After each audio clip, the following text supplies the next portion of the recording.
Hey guys, what's up? Welcome back. I'm Ashley of Noth here to talk to you about all things A Song of Ice and Fire.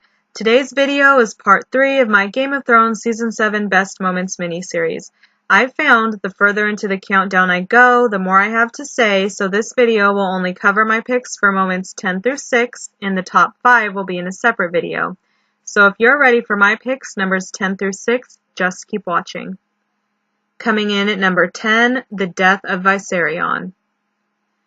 I really need to learn to not get attached to animals on this show because I keep getting crushed when they die. Although I suppose Viserion's death was a bit predictable. In the official Season 7 teaser, we go through a rotation of house sigils carved from stone, and at first we see 3 dragon heads in the opening, but the last time we see them in the trailer, there are only 2. And the teaser ends with a single blue eye. Now, some think this foreshadowed Viserion's death and subsequent conversion to an ice dragon, but if you look at a side-by-side of the teaser eye and frozen Viserion's eye, it's not even close to the same. However predictable this might have been, Viserion's death was still tragic in 2 ways. One, it didn't even have to happen. If Jon had just climbed onto Drogon's back, when Daenerys reached her hand out, the Fellowship could have left immediately and Viserion wouldn't have been hanging around like a sitting duck. I'm not even sure what Jon was trying to do by staying behind in that situation, but what I am certain of is that Jon's stupidity cost Daenerys a dragon and gave the Night King his greatest weapon. Which brings me to tragedy number 2. Viserion is now in the hands of the Night King. In A Song of Ice and Fire, ice dragons are more strong than fire dragons. And the guy who seemingly wants to eliminate the living now has an ice dragon. The odds have shifted dramatically in his favor, not that they weren't already there anyway, but now that it's going to take that much more to defeat the Night King, things are going to get quite interesting in Season 8. Coming in at number 9, The Death of Littlefinger. I think it's safe to say we've all been waiting for this since the moment Lord Baelish put the dagger to Ned Stark's throat. Or, if you're like me and you believe Lord Baelish conspired with Cat Tully to get Ned killed and Jon Snow out of Winterfell, you've been waiting much longer. Littlefinger is a true agent of chaos and has left countless bodies and lots of blood in his wake. And as soon as he got to Winterfell, Littlefinger wasted no time in trying to create chaos, first between Jon and Sansa, and then between Sansa and Arya. This couldn't go unchecked because Jon had been preaching that a divided North could not stand against the army of the dead, and neither could the North do so if House Stark was divided amongst itself. So I'm sorry, but Littlefinger just had to go. I really loved the setup of this too. I have little to no faith in Sansa, so I thought she was going to turn on Arya to preserve her own self-interests, but I'm glad I was wrong.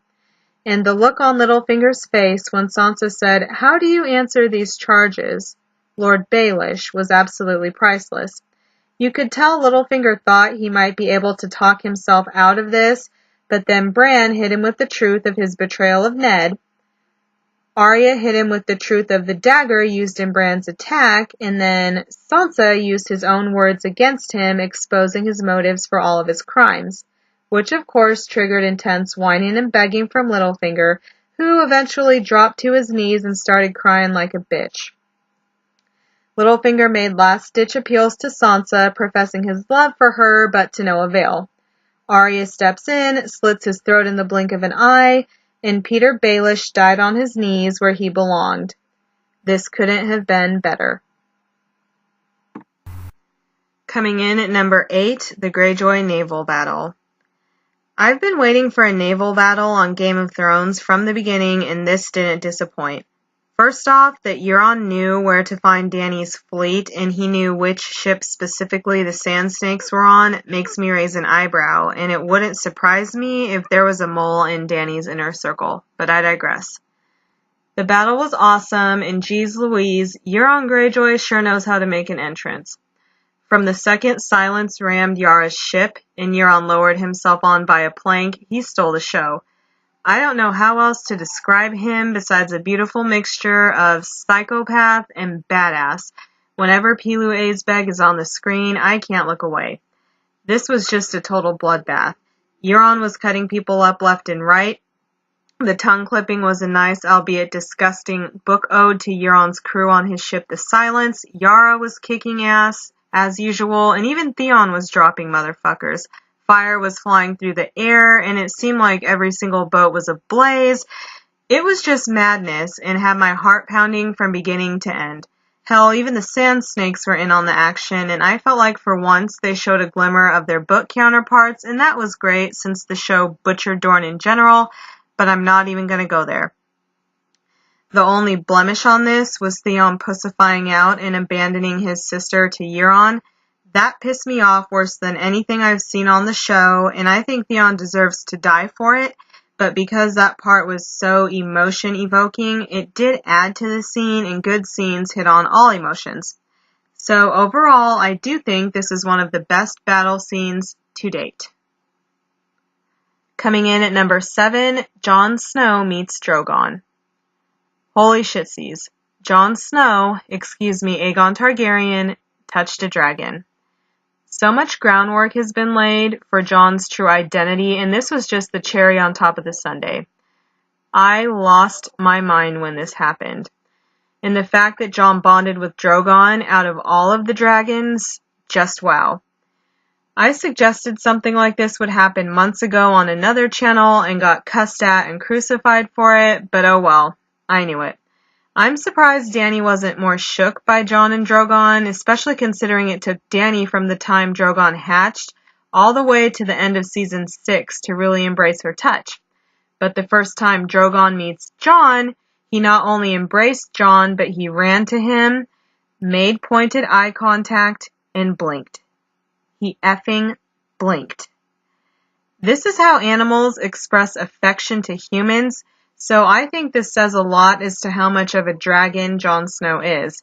I mean, back in season 5, Dany tried to touch Drogon on the pyramid terrace and he flew away from her, but with Jon, Drogon just couldn't get enough.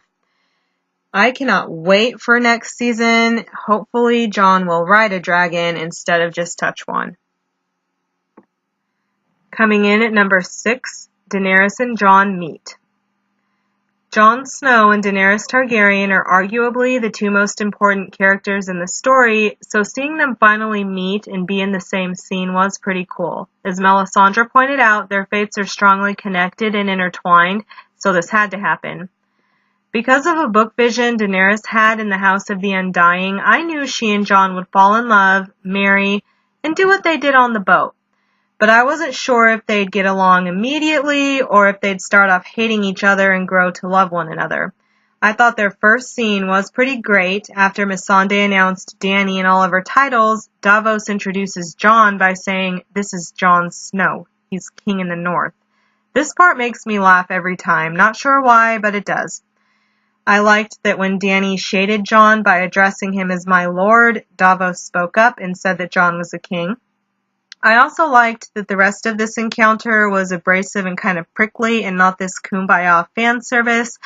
I enjoyed Dany's monologue about believing in herself to get through the hard times, but it was kind of stupid that in one breath she says she didn't believe in myths and legends, yet she says the world hadn't seen a dragon for centuries until hers were born. It's like, hello, ding-dong, dragons are legends too. How can you believe in those, but not the White Walkers? Wake up.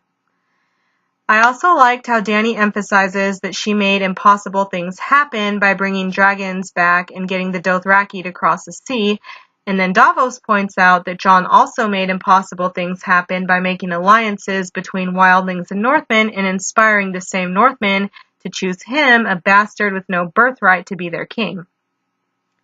This is exactly what Melisandre touched on with Dany, that the same forces which brought her and her miracles to Westeros are doing the same thing with Jon Snow. Meanwhile, we had Tyrion pushing Jon to bend the knee repeatedly until Jon gets sick of it, bosses up, and tells Dany to her face that he doesn't know her, and as far as he can tell, her claim rests on her father's name, and Jon's own father fought to overthrow the Mad King. Now, this is a very valid point. Jon doesn't know what type of person Dany is, so why would he pledge himself to her cause and put his people's lives in her hands? All that Jon knows of Dany is that her father is the Mad King, and this isn't exactly something that's going to work in her favor. So, touche, Jon Snow, you do know something. Now, the last thing I want to mention are the nods to Jon Snow's true identity here. First, as Jon is approaching the castle, he says that he's not a Stark, and immediately a dragon flies right past him, so close they almost touch. And later on, you have Dany saying the most prosperous times for the realm occurred with a Targaryen on the throne and a Stark as Warden of the North, and she proclaims herself to be the last Targaryen. Then Davos, as he's taking up for Jon, says that Jon was named king in the North, not from a birthright, that Jon has no birthright because he's a damn bastard.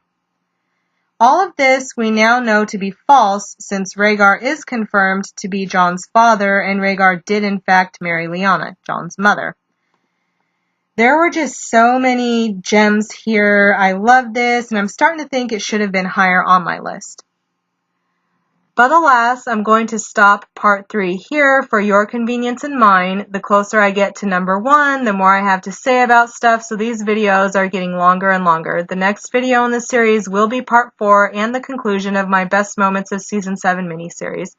So if you enjoyed this video and want to see part 4, please give this a thumbs up, subscribe to my channel, and join the Calazar. I am Ashley of Noth. I'd like to give special thanks to Blood of My Blood, Jim Young, Cameo, Ladies, Olenna Tyrell, and De Winter. And to everyone watching, I hope you have a great day, and from me to you, 7 blessings, friends.